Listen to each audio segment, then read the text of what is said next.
के बाद जुलाना पहुंचे हो, क्या कुछ बताना चाहेंगे? सबसे पहले तो मैं बता देता हूँ आप सभी के चैनल के माध्यम से आज भारतीय जनता पार्टी की तीसरी बार हरियाणा के अंदर सरकार बनी है और आप सभी को मैं बधाई देना चाहता हूँ। और जितने भी मेरे युवा भाई जो ज्वाइनिंग का इंतजार कर रहे थे, माननीय मुख्यमंत्री श्री नायब सैनी जी ने मुख्यमंत्री बनते ही सबसे पहले युवाओं को एक तोहफा दिया और वो जो तोहफा है वो एक सिर्फ और सिर्फ एक अच्छे हरियाणा के विकास को लेकर एक छोटी सी एक पहल थी। आने वाले समय के अंदर बहुत सारे प्रोजेक्ट नायब सैनी जी ने प्लान कर रखे हैं जो एक तरफा हरियाणा की जो की पिक्चर बदल देंगे। और रही बात है मेरी, 8 तारीख को रिजल्ट आया, 10 तारीख से मैं लगातार जुलाना हल्के के अंदर मैं मौजूद हूँ। ये मेरा 10वां 11वां जो एक चक्कर है। ऐसा नहीं कि आज मैं पहली बार आया हूँ, लगातार डेली मैं कल भी यहाँ था, परसों भी था, सारी जगह, मतलब बीच में 2 दिन नहीं था, बाकी का डेली में जो है कि अपने जुलाना विधानसभा के अंदर। कई लोग विधायक बन गए, वो चंडीगढ़ बैठे हैं, लेकिन आप भले ही चुनाव हार गए, लेकिन जनता के बीच काफी समस्याएं हैं, पिछड़ा बना है जुलाना का। इसको कैसे आपके लिए किस तरीके का चैलेंज रहेगा इसको बदलने में? चैलेंज इसमें जो मैंने अपने इलेक्शन कैंपेन के जरिए मैंने एक बात पहुंचाने का मैंने काम किया था कि जुलाना के विकास को लेकर के, चाहे वो शिक्षा का स्तर हो, चाहे वो पानी की समस्या हो, चाहे जिम्मेदार भाइयों को लेकर के जो पानी जो खेतों में जो भर जाता है वो हो, औद्योगिकीकरण हो, रोजगार का हो, सारी चीजों को लेकर के मैं अभी से ही, जिस दिन शपथ ग्रहण समारोह था उसके बाद में जैसे मैं फ्री हुआ, जो भी कंसर्न डिपार्टमेंट है उनके चीफ सेक्रेटरी से मेरा मिलना भी हुआ है। अपनी बात मैंने थोड़ी थोड़ी उनको मैंने बताई है। अभी जैसे मैं गांव के मैं दौरे भी कर रहा हूं, लोगों से मिल भी रहा हूं, डिपार्टमेंट में 3-4 डिपार्टमेंट में ऑलरेडी मैं जाकर के विजिट भी मैंने करे, वहां से भी मैंने कुछ ना कुछ जो है कि इंफॉर्मेशन मैंने ली है। आगे से उनके साथ में बैठ करके जो है कि उनसे भी सुझाव लिए हैं, उनको भी अपनी तरफ से, सरकार की तरफ से निर्देश दिए हैं कि हम सब उस महीने पे हमने काम करना है।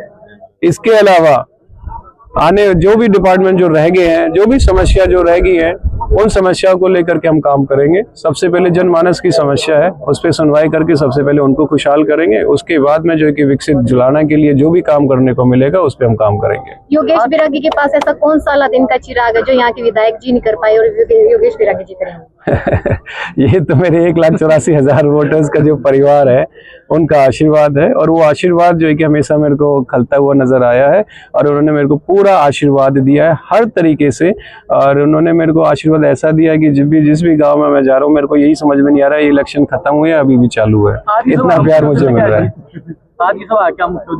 आज की सभा का जो मुख्य उद्देश्य है, सबसे पहले की जो जुलाना की जो समस्या है उस पर हम डिस्कशन करेंगे, जो समस्या है उसके साथ सुझाव भी लेंगे, और जो किसी की जो पर्सनल ग्रीवियंस है उस पर हम भी सुनवाई करेंगे कि किस कारणवश उनकी सुनवाई नहीं हुई है, और शासन प्रशासन के साथ में भी उनकी बात रखेंगे और जितनी भी समस्या उसको सॉल्व आउट करने का हम काम करेंगे। चुनाव में बीजेपी ने पूर्ण बहुमत से सरकार बनाई, लेकिन 1,20,000 जो कच्चे कर्मचारी थे उनके सिर के ऊपर तलवार अभी तक लटकी हुई है, उनको पक्का करने का काम सरकार ने अभी तक नहीं कराया, तो उसके नियमित बात कब तक उठाएंगे?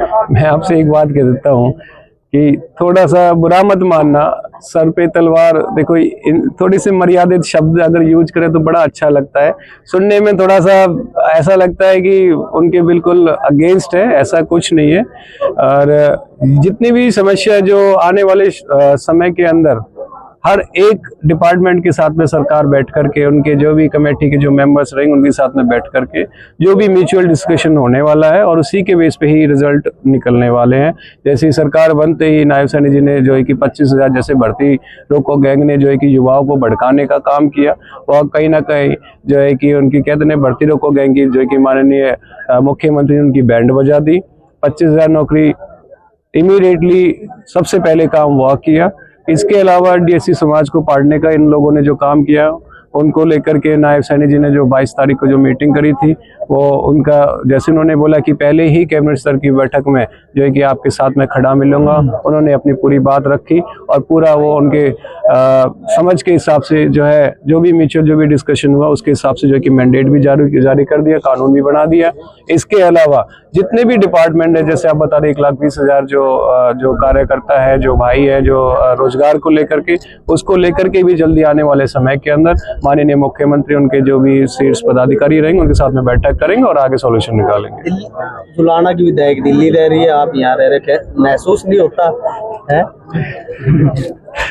इसके लिए सब देखो, मैं अपनी जिम्मेदारी लेकर के चल रहा जुलाना के हूँ। लोग भी बता रहे हो, सुनने में तो आता है, बाकी का कुछ कह नहीं सकता है। वो ठीक है, जिसकी जो जैसा करेगा आने वाले समय वैसा भरेगा। चुनाव के बाद आप लगातार मंडियों में तमाम समस्याओं पर नजर रख रहे हैं, विधायक का विधायक तो बनता होगा विधायक। मैं तो ये कहूंगा कि अगर नहीं आ रहे तो जनता को पूछना चाहिए, जनता को पूछना चाहिए कि यहाँ पहुंचे लोगों के साथ में मिलजुल करके रहें और उनकी भी सुनवाई करें और आगे बढ़ें। जो मेरे बस की होगा मैं तो अपनी तरफ से काम करूंगा ही करूंगा। अब इसके लिए करके तो मैं कुछ बोलना नहीं चाहता हूँ, जनता खुद अपने आप जवाब मांग लेगी। सर, जुलाना में लाइट में बाजार में लाइट की व्यवस्था नहीं है, लाइटों की समस्या बनी रहती है। अभी मैं सारी जगह जा रहा हूँ, सारे डिपार्टमेंट्स में मिल रहा हूँ। आज जो है कि इसके बाद में म्युनिसिपल जो दफ्तर है कमेटी वाला उसमें भी जाना है, बिजली के डिपार्टमेंट में भी जाना है। कल मैं सरकारी अस्पताल गया, BDPO दफ्तर गया था, परसों ADC ऑफिस गया था, DW ऑफिस गया था। जैसे जैसे समय के हिसाब से मैं जो डिपार्टमेंट में मिल रहा हूँ उनसे मैं बिल्कुल तसल्ली से समय भी ले रहा हूँ, चाहे वो 1 घंटा लगे या 2 घंटा लगे, क्योंकि मेरे को भी परिस्थितियां पता होना बहुत जरूरी है। उन्होंने जो भी काम किया, उनकी क्या आगे की रूपरेखा है, वो सारी चीजें मैं जान रहा हूँ। ठीक है।